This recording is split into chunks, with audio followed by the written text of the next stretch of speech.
Bismillahirrahmanirrahim. Assalamualaikum warahmatullahi wabarakatuh.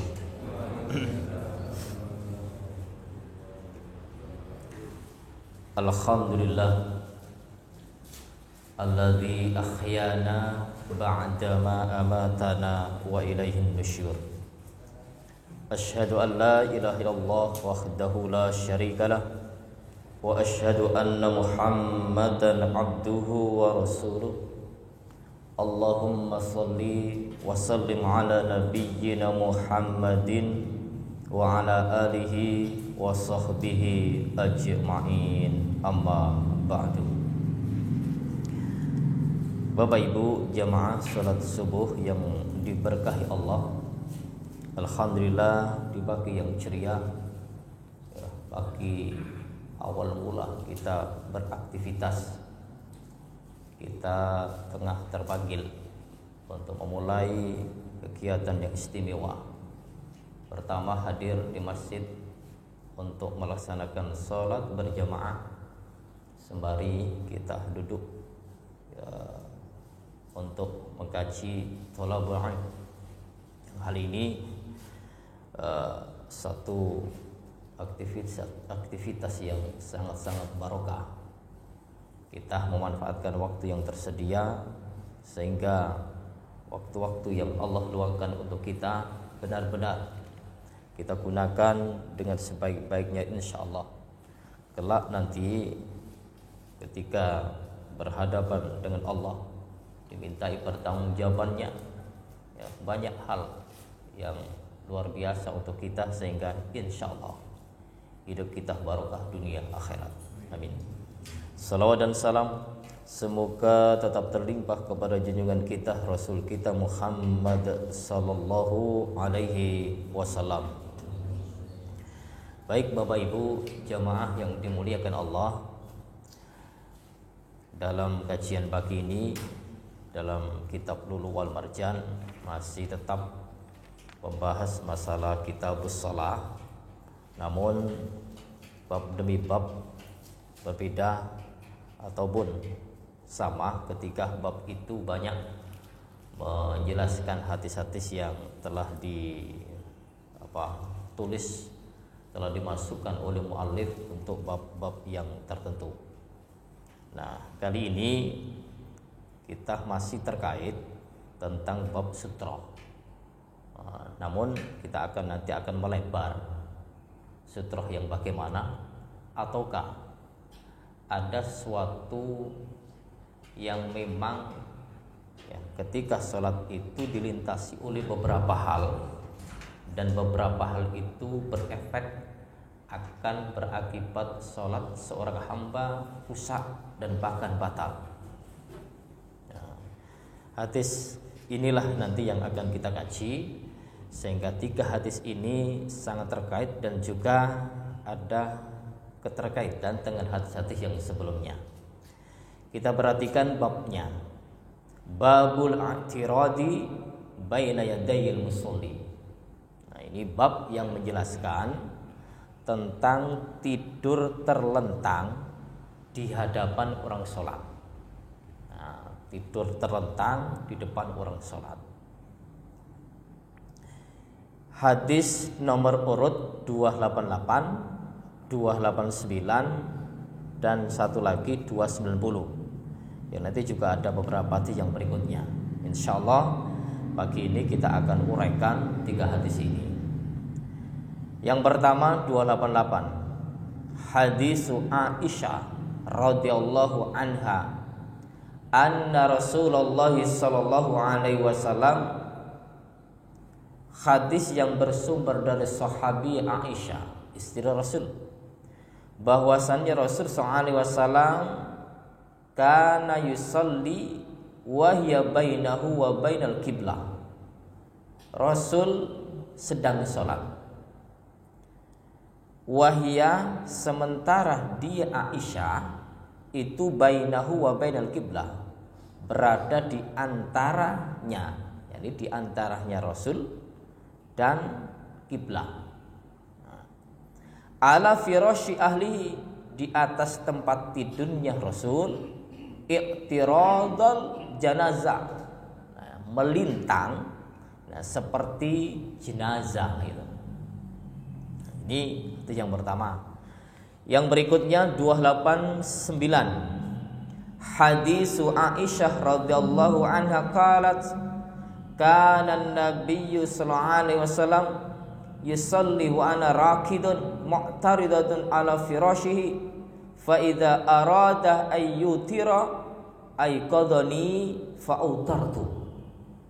Hadis yang bersumber dari Aisyah radhiyallahu an, ia mengatakan adalah Nabi sallallahu alaihi wasallam salat wa ana raqidun, dan saya sedang tidur, mu'taridatun, terlentang, ala firashihi, ya, di atas tempat tidur beliau. Fa idza arada ayyutira, maka ketika beliau Rasul hendak melakukan salat witir, ay qadani fautartu, nah beliau membangunkanku, maka aku pun juga salat witir. 290, hadis Aisyah radhiyallahu anha an Masruq qala dzukira indaha Aisyah. Ini hadis yang bersumber dari Aisyah dari Masruq. Ia berkata, Masruq, dzukira indaha Aisyah, diceritakan, disebutkan kepada Aisyah, ma yaqta'u shalah, perkara-perkara yang bisa memutus salat. Al-kalbu, satu, anjing, wal khimar, wal mar'atu, mar'ah, seorang perempuan. Faqalat, maka Aisyah mengatakan, syabbahtumuna bil khumr wal kilab, apakah kalian telah menyerupakan kami para perempuan. Aisyah itu ini enggak respect gitu loh, enggak terima. Beliau sampai apakah kalian menyerupakan kami para perempuan. Jadi bukan atas nama beliau saja itu. Bil khumr, dengan khimar, wal kilab, dan anjing. Wallahi laqad ra'aitun nabiyya sallallahu alaihi wasallam, sungguh, artinya demi Allah, sungguh aku telah melihat Nabi sallallahu alaihi wasallam yusalli wa inni alas sarir, beliau salat sedangkan aku ini tidur di atas tempat tidur. Bainahu wa bainal qiblah, di antara beliau dengan kiblah. Muhtaji'atan, dengan posisi terlentang. Fatabdu li al-hajjah. Fatabdu li al-hajjah ini, nah, ketika ada hajat untukku, kata Aisyah, faqrahu an ajlisa, maka aku ini tidak ingin untuk duduk. Nah, tidak ingin untuk duduk. Kenapa? Fa'udhiyan Nabi SAW, agar Nabi tidak merasa terganggu. Fa'ansallu min indi rijlahi, maka aku keluar di sisi atau di samping kedua kakinya. Jadi keluarnya itu pelan-pelan. Nah, nanti ini kita akan pelan-pelan kita perhatikan, kita bahas dalam kajian pagi ini. 3 hadis perihal bagaimana sholat seseorang di depannya itu ada perempuan. Tentu yang ini kita maksud adalah istrinya. Adapun nanti yang lain, urusan lain nanti.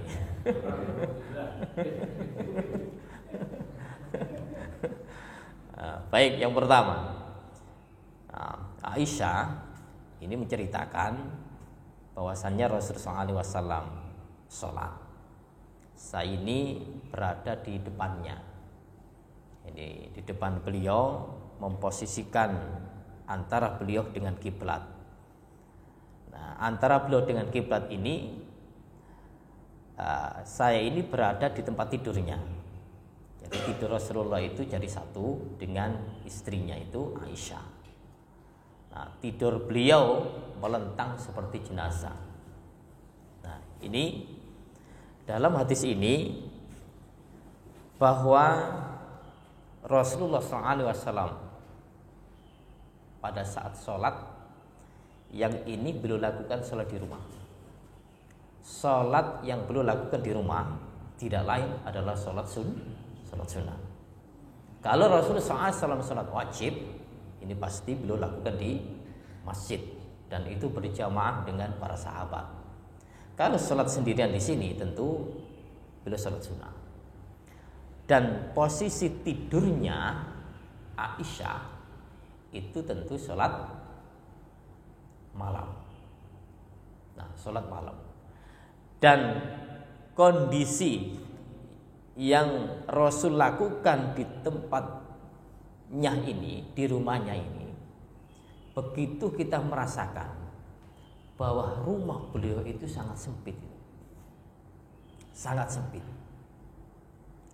Sangat sempit sehingga ketika beliau sholat yang dihadapi itu langsung gitu.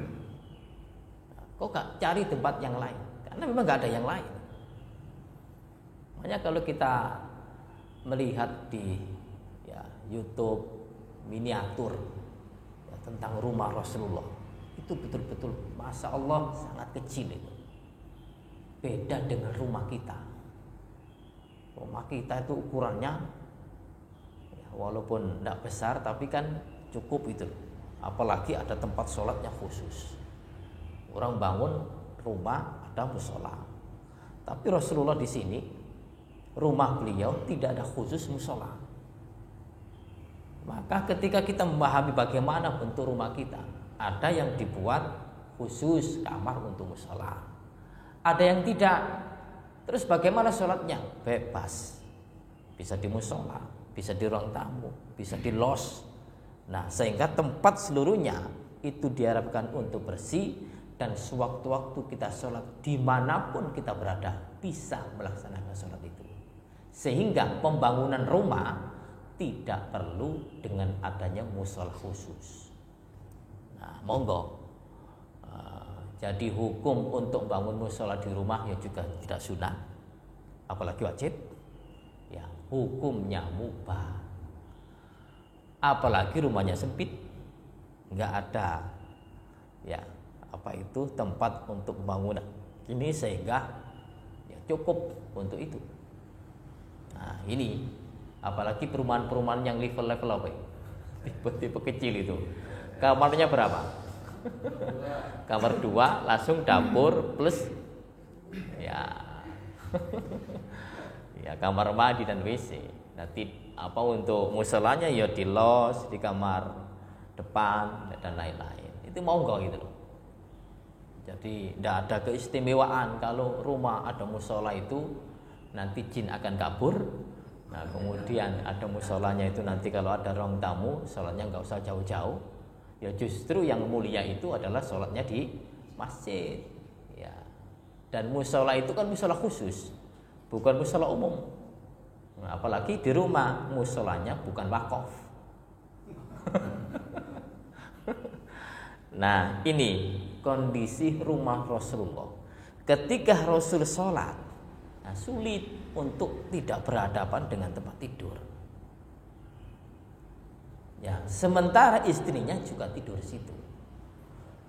Digambarkan dalam hadis ini tidurnya Aisyah melintang seperti melintangnya jenazah. Nah, seumpama ini, Masya Allah, ketika nanti dilihat di hadis yang kedua nanti ini. Nah, di hadis yang kedua nanti kita akan juga lanjutkan.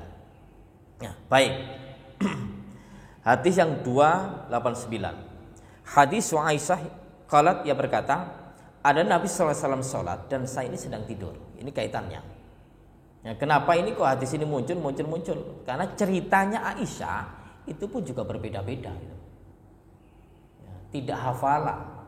Saya ceritakan ini, saya ceritakan ke sana, ya mirip-mirip itu. Cuma keadaannya sama. Nah, keadaannya sama. Tapi untuk melengkapi daripada penjelasan yang pertama.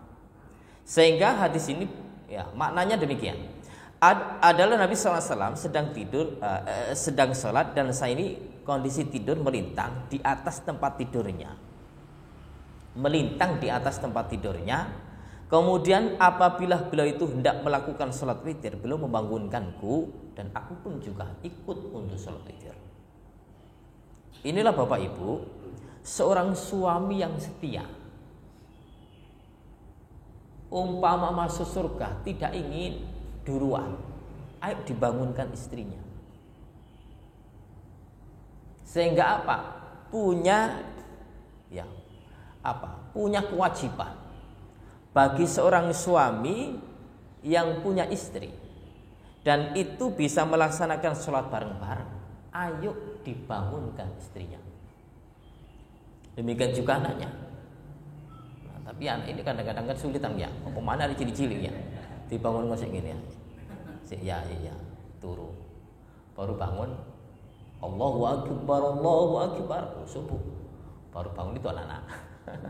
Tapi kalau untuk istri, nah diharapkan juga istri untuk ikut. Sehingga gampangane nek pikirane surga engko mlebune bareng-bareng. Membangunkan istri, membangunkan keluarga untuk melaksanakan sholat malam. Lah Aisyah di sini ketika sholat witir dibangunkan. Apa gerangan tidak membangunkan dari awal? Ini maksud beliau pun juga kita tidak mengetahui. Yang paling tidak seminimal mungkin untuk sholat malam itu tidak meninggalkan witir. Walaupun dilakukan hanya berapa rakaat? 1 rakaat. Nah, ini 1 rakaat ini senjata paling ampuh ketika waktunya itu mepet. Nah, kalau bangun jam 3, ada waktu masih setengah jam lebih. Witir tok. Bahasa wong Jawa, uji Ada sempat sholat 2 rakaat lagi salam, sudah tambahin. Ya, sudah tambahin. Nah, ini perlu bahwasanya kita perhatikan bagaimana kondisi Rasulullah SAW sholat di dalam rumahnya, sholat malam. Dan kondisi Rasulullah SAW ini sebetulnya pengakuan Aisyah sendiri. Saya ini posisi tidur, dan posisi tidur di atas tempat beliau ya, sampai beliau membangunkan, kemudian juga ikut sholat witir.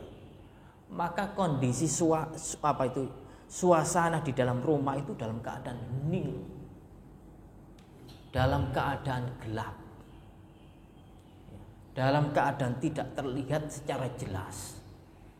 Ini Aisyah, ya, ini Aisyah, ini istriku. Karena tidak ada perempuan lain kecuali Aisyah. Cuma kejelasan Rasulullah melihat Aisyah pada waktu itu tidak jelas karena tidak ada lampu.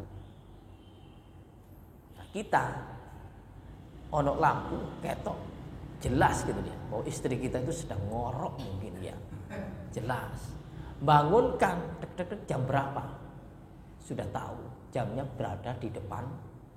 Ya, kelihatan langsung dengan meripatnya. Apalagi sekarang. Ya, di samping bantal wonten apa? Alarm.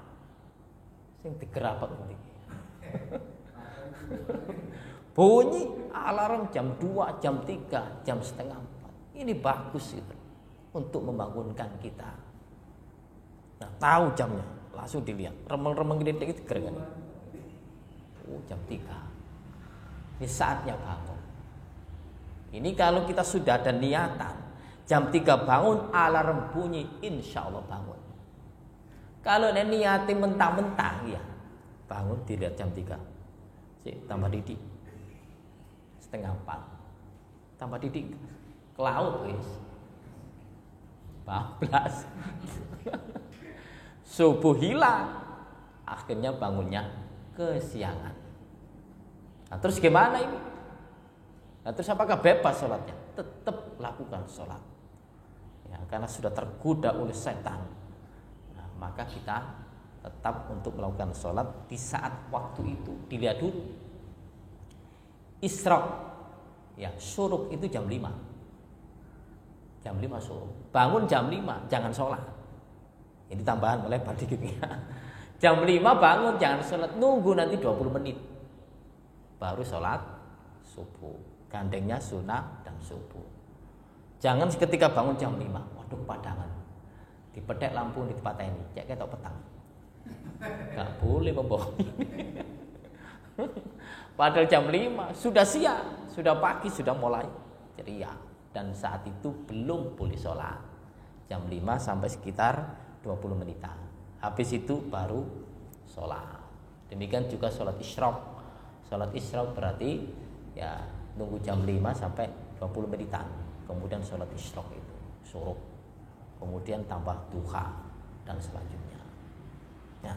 Baik, jemaah yang dimuliakan Allah Subhanahu wa taala. Nah, kemudian Rasulullah SAW membangunkan istrinya. Nah, ini saya katakan tadi, saking sempitnya rumah beliau, saking kecilnya rumah beliau di dalam hadis Aisyah mengatakan. Ini artinya banyak itu. Cuma tidak dimuat dalam kitab ini. Kita jumpai. Laqad ra'aituni wa Rasulullah sallallahu alaihi wasallam. Sungguh aku telah melihatku. Jadi Aisyah itu betul-betul merasa. Wa Rasul sallallahu alaihi wasallam yusalli, sedangkan Rasul sallallahu alaihi wasallam sedang salat. Wa ana muttaji'atun, saya dalam posisi tidur melintang. Bainahu wa bainal kiblah, antara beliau dengan kiblah. Fa idza arada ayyasjuda. Ini Masya Allah, saking sempitnya tadi.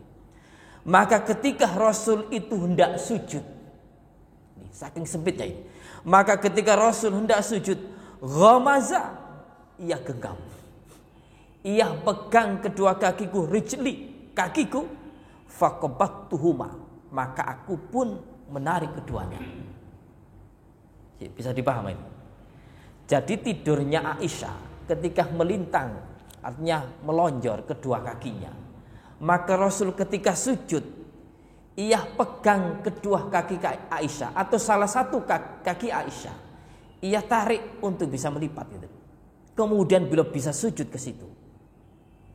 Saking sempitnya, Masya Allah. Dan Aisyah merasa ini Rasul mau sujud. Dan sujud kalau dibiarkan kakiku, maka beliau sujud kemana? Kakinya itu. Sujud di kakinya. Ini saking sempitnya sehingga ia tarik dikit gitu. Bukan tarik begini, kalau tarik begini kan kena. Ia ulurkan tangannya, kemudian ia agak Aisyah hendaknya engkau lipat. Ternyata Aisyah merasa faqabattuhuma, maka aku lipat, aku tarik kedua kakiku ini. Sehingga Rasul bisa melaksanakan sujud di situ. Tuh. Begitu sempitnya. Kalau langsung ya sholat kemudian berhadapan dengan Aisyah tadi, sujud enak nyaman, enggak. Ini harus membutuhkan melipat kaki Aisyah. Saking sempitnya. Berarti dipan beliau itu pun juga tidak tinggi. Dipan beliau juga tidak tinggi. Nah ini Masya Allah, luar biasa. Sehingga Bapak Ibu, banyak pelajaran gitu yang kita petik. Kita mewah-mewah membuat rumah, ternyata tidak digunakan untuk sholat. Rasul mengatakan jangan kau jadikan rumahmu seperti kuburan. Jangan kau jadikan rumahmu seperti kuburan. Kalau di situ kosong dari bacaan Al-Quran maupun sholat-sholat sunnah. Sampai sesempit itu pun juga dipakai oleh Rasulullah. Dan ini menjadikan contoh. Hendaknya umat ini merasa bahwa pentingnya sholat sunnah itu dilakukan di rumah. Sesempit apapun. Dan tidak, bahasanya tidak ada anjuran untuk rumah itu harus ada tempat khusus musola. Kalau memang itu cukup, monggo. Nah, silakan untuk bangun musola dalam rumah. Tapi melihat rumah Rasulullah tidak ada tempat khusus untuk sholat tadi. Ya. Pelajaran pula Rasulullah memegang kakinya Aisyah, menunjukkan bahwa orang sholat sudah berwudu, memegang perempuan tidak ada masalah. Masih dibantah, itu kan istrinya. Tidak ada haram untuk dipegang, tidak ada permasalahan apapun untuk membatal sholat. Adapun selain istri, lain lagi. Ya, lain lagi. Dipegang salaman saja haram. Haram. Nah, terus bagaimana hukum? Nah, secara hukum memegang apapun, ya, kulitnya, kakinya, tangannya, apapun perempuan yang tersentuh, menyentuh dengan sengaja, maka ini dosa haram. Cuma keterkaitan dengan sholat tidak ada kaitan menjadi pembatal. Dosa memegang perempuan, posisi sholat atau posisi yang lain, dan sholatnya tetap sah. Loh, tidak ada kaitan karena bukan pembatal sholat. Rasul sendiri memegang istrinya. Nah, ini menunjukkan bahwa sahnya sholat tetap sah. Nah, seandainya megang, ini baru napa? Dosa. Sholat ngelakoni dosa. Ya kaya ngono iku, umpama sholat megang cewek. Umpama loh ya, nanti ini kan lain gitu dong. Ataupun yang lain bukan di dalam sholat, di luar sholat. Nah, tempo hari, beberapa hari yang lalu, ketika kami dimintai ruqyah, karena orangnya itu, kita datangi marah-marah, kami dicela, dihina. Apaan ini doa-doa apa itu? Ini harus dilus dulu, karena kita masuk ke situ untuk dakwah dan untuk menyampaikan ke si perempuan itu atas permintaan orang tuanya. Nah, dia minta berani, salaman dulu, berani sampai menjamin saya untuk keselamatan diri saya. Wadah, Pak, saya memegang tangan sampai itu haram. Kita bilangi seperti itu. Ya, saya nanti saya lanjutkan, saya sudah siap sarung tangan, rodim gini. Kita lus dulu. Alhamdulillah lama-lama dia luluh hatinya. Nah ini, jadi menghadapi orang pun juga tidak serta-merta ketika dia itu ya mencelah kita, menghina kita lus dulu. Karena bagaimanapun ketika kita itu disikapi kasar kemudian kita kasar atau melarikan diri, kasihan. Belum dapat apa-apa kita itu berdakwah dengan orang-orang seperti ini. Nah, kita santai mawon. Nah, ketika kita itu sudah selesai, santai, insya Allah nanti tuh luluh hatinya dan menyesal. Akhirnya dengan waktu yang sekian jam tadi, alhamdulillah berhasil, sehingga orangnya alhamdulillah sudah bisa ngobrol, sudah bisa ya merasa dan mengakui akan kesalahan-kesalahan yang perlu lakukan. Nah, ini untuk dewasa. Kalau untuk anak kecil lain. Nah, permasalahan ini pun juga akan dibantah dengan pendapat-pendapat yang lain. Nah, ini nanti akan bantahan itu nanti akan muncul bantahan-bantahan di hadis yang 290. Nah, baik. Lanjutan hadis 290. Hadis Aisyah an Masruq. Hadis yang bersumber dari Aisyah dari Masruq. Qala Masruq mengatakan dzukir indaha Aisyah. Diceritakan, disampaikan, dikabarkan kepada Aisyah. Apa yang dikabarkan kepada beliau? Ma yaqta'u shalah. Ada beberapa hal yang bisa memutuskan sholat. Sholat jadi putus, jadi batal. Al-qalbu satu. Nah, ini berkaitan dengan, kami katakan tadi, karena berkaitan dengan pembatas atau sutro. Nah, ternyata ini ada sutronya. Umpama sholat sudah ada batas di depannya. Al-qalbu dilalui anjing, wal khimaru khimar, wal mar'atu dan perempuan. Nah, perempuan di sini mar'ah adalah perempuan sudah dewasa, sudah balik. Kalau sholat dilalui orang-orang yang seperti ini, terputus sholatnya. Nah, nanti coba kita akan perhatikan. Nah, ketika terdengar dan didengar oleh Aisyah cerita seperti ini, Aisyah tidak terima. Faqalat, maka beliau mengatakan, syabbahtumuna, apakah kalian menyerupakan kami perempuan semuanya bil khumur dengan khimar, wal kilab dan anjing. Nah, wallahi, maka Aisyah melanjutkan, demi Allah, laqad ra'aitu Nabi sallallahu alaihi wasallam, sungguh aku telah melihat Nabi sallallahu alaihi wasallam yusolli salat wa inni al-sarir, dan sungguh saya berada di atas tempat tidur baina wa bainal kiblah, antara dia dengan kiblah, muttaji'atan, dalam posisi terlentang. Fatabdu li al-hajah, maka ketika ada hajat untukku, faqrahu an ajlisa, maka aku tidak ingin untuk duduk. Fa'udhian Nabi, agar Nabi tidak merasa terganggu. Fa'an sallu, maka saya keluar min indri jelahi, saya keluar ya di sisi kedua kakinya. Ya, maksudnya di sini bahwa muncul pendapat-pendapat. Yang satu sesuai dengan pendapat ini, bahwa orang sholat sudah ada sutrohnya. Ada batas.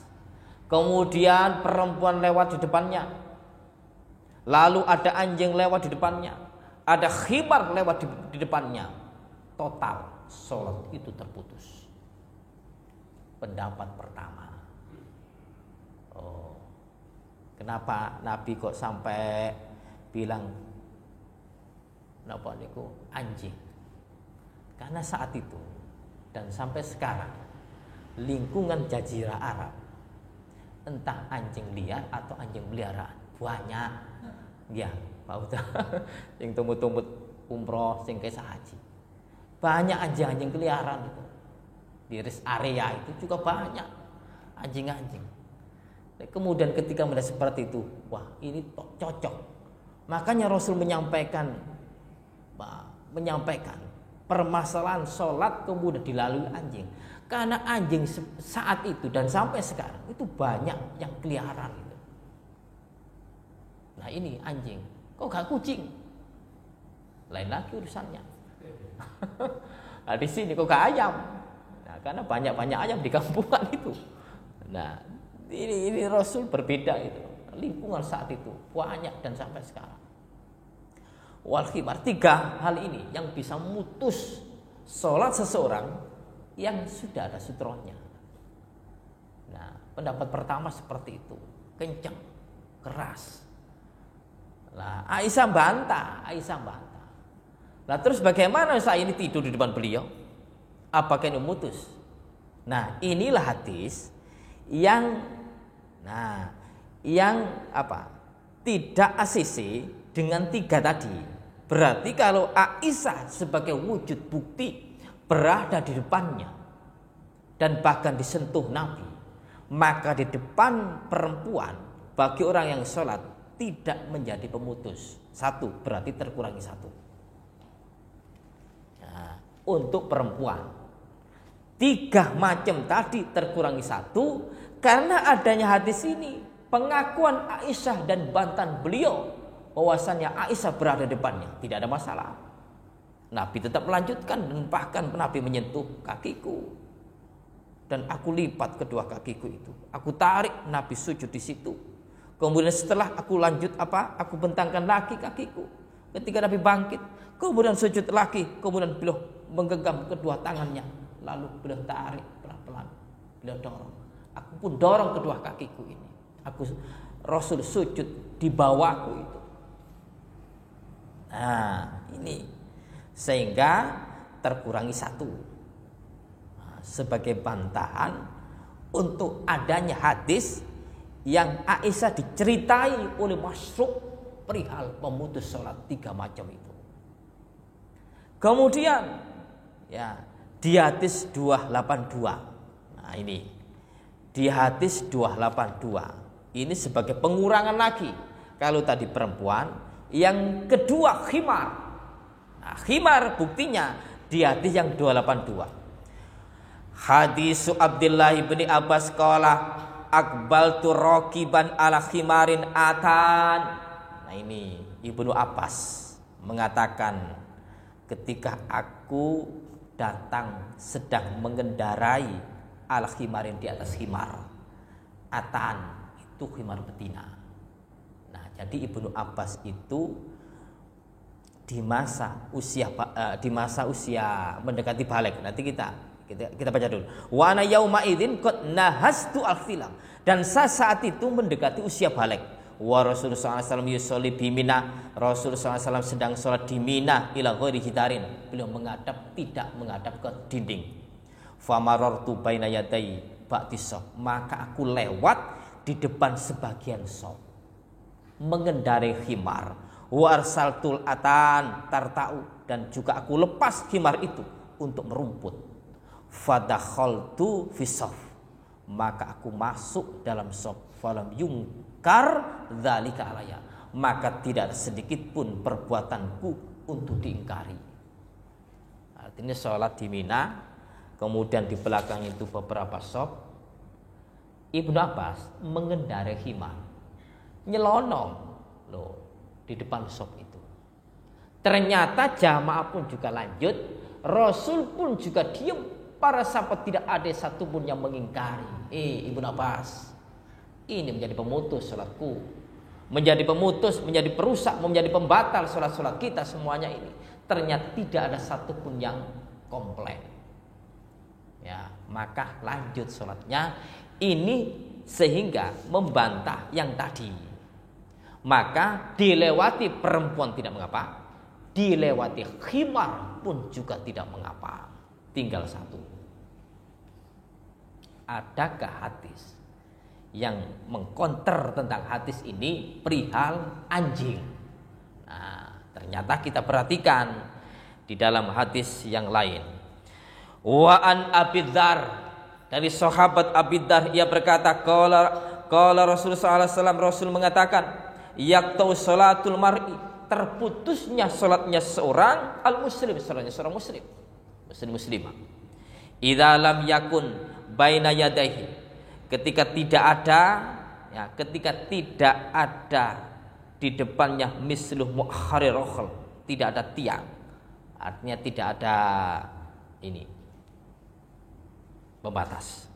Al-mar'atu wal khimar, dilewati perempuan, dilewati khimar, wal kalbu, dan anjing.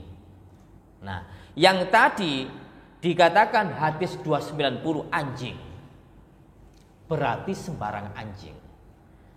Yang menjadi pembatal, yaitu pemutus sholatnya seorang muslim muslimah, itu dijelaskan di dalam hadis Muslim. Wal kalbu, anjing di sini adalah wal kalbul aswad, anjing hitam. Yang memutus berarti anjing hitam. Kenapa kok ke anjing hitam, ke anjing sembarangan? Maka dijelaskan lagi, al kalbul aswad, anjing hitam itu syaiton, setan. Tinggal satu ini belum ada pengecualian dan tidak ketemu.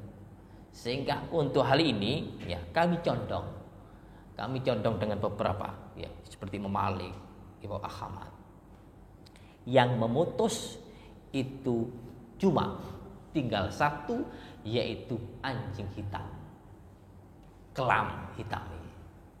Kenapa? Karena itu setan. Berarti yang kedua tadi, seandainya ada perempuan, ada khimar, tidak ada masalah. Dicontohkan tadi Ibnu Abbas dan juga istri beliau Rasul di depannya. Nah, di depannya ini tidak mengapa. Nah, sehingga pemutus sholat yang tidak tiga tadi terkurangi dua, sisa satu. Kalau ada orang sholat sudah pakai sutro atau tidak pakai sutro, ternyata nyelonong, kuk. Nah, anjing, tapi delok anjing warnane hitam, maka rusak sholat kita. Namun pendapat yang pertama muncul lagi, jadi batal sholatnya, kemudian jadi rusak, artinya tidak akan sempurna untuk sholat kita. Itu pendapat-pendapat muncul. Nah, sehingga cuma kita melihat kondisi hadis adalah memang menjadi terputus kalau ada anjing hitam. Nah, anjing hitam pun juga langka. Nah, yang banyak anjing-anjing, ya anjing maron itu banyak. Kalau di perumahan-perumahan, insya Allah ya nggak ada di sini ya. Ya, saya ke perumahan di perumahan ini Sitarjo, ngeruk ya orang gitu, ngeruk ya berisik sebelah rumah kaku-kaku. Ya ternyata sopo kira tonggone ya orang Chinese ya yang tidak beragama Muslim, akhirnya ngingu asu. Nah, sopo wangi sing ngingu asu, memelihara anjing bukan untuk anjing. Ya, nah, maka setiap hari terkurangi berapa dulu? 1 kirot. Jadi kebaikan kita itu akan terkurangi bila mana ya memelihara anjing tidak buat apa-apa, kayak jokok-jokokan. Oh mungkin kayak penjaga rumah, ya dilihat rumah sing model ya opo. Wong oma yo peda motor mek situk tahun 75. Dijogo asu. Wong gurung rona wis minggir. Nah, ada lagi penjaga rumah tidak pakai anjing, pakai sikep. Nah, biasanya sikep itu ya ini tambah ditaruh di atasnya pintu itu loh, pogo itu. Paku raja-raja. Makanya ini masalah ini belum selesai kami, masalah raja-raja ini. Nah, karena ada bayi telepon, Tat, ini bayi anak saya kok nangis terus gitu, nangis. Sudah datang ke rumah aja. Kemudian alhamdulillah kita baca Al-Fatihah, ayat kursi 3 kul itu, alhamdulillah selesai. Dan kita tambahi air itu. Selesai 4 hari tidak nangis. 4 hari di atas 4 hari, telepon lagi. Tat, anakku nangis meneh.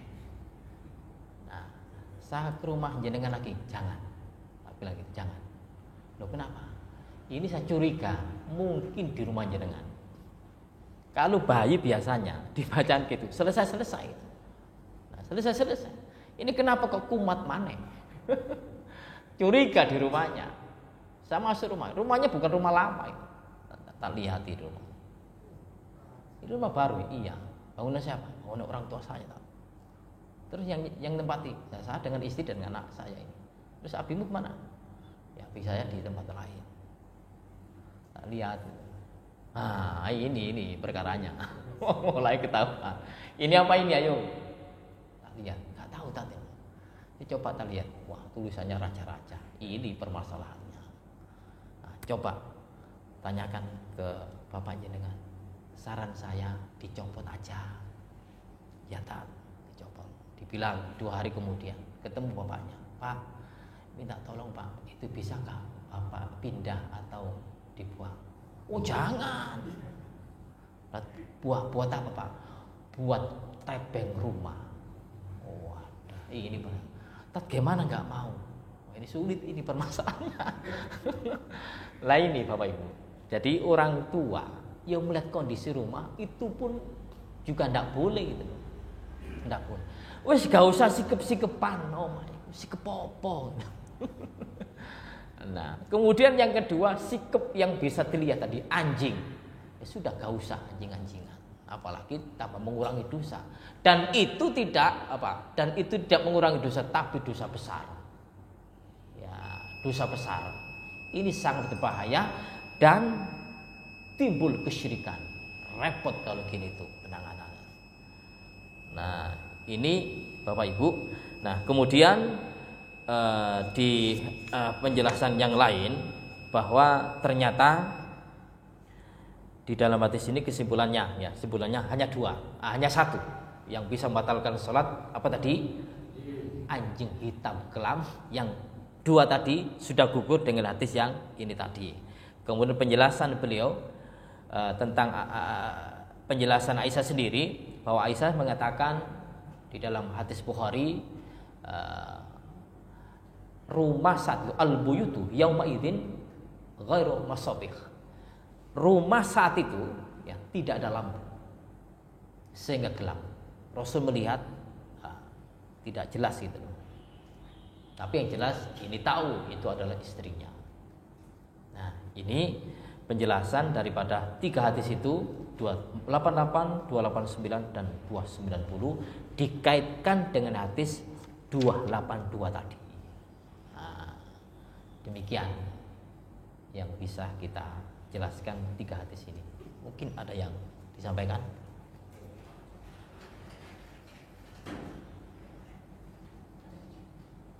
Jelas? Ya. Okay.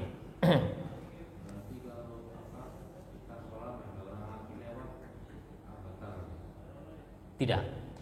Ya, orangnya dosa selama sudah ada sutronya di depannya loh. Tapi bagi yang melewati kalau kita udah nggak ada masalah. Okay. Bagi yang melewati kan dosa. Nah, kemudian kita tidak membiarkan dosa itu. Nah, sehingga kita harus cegah. Nah, seperti penjelasan yang lalu kan ya. Nah, gitu.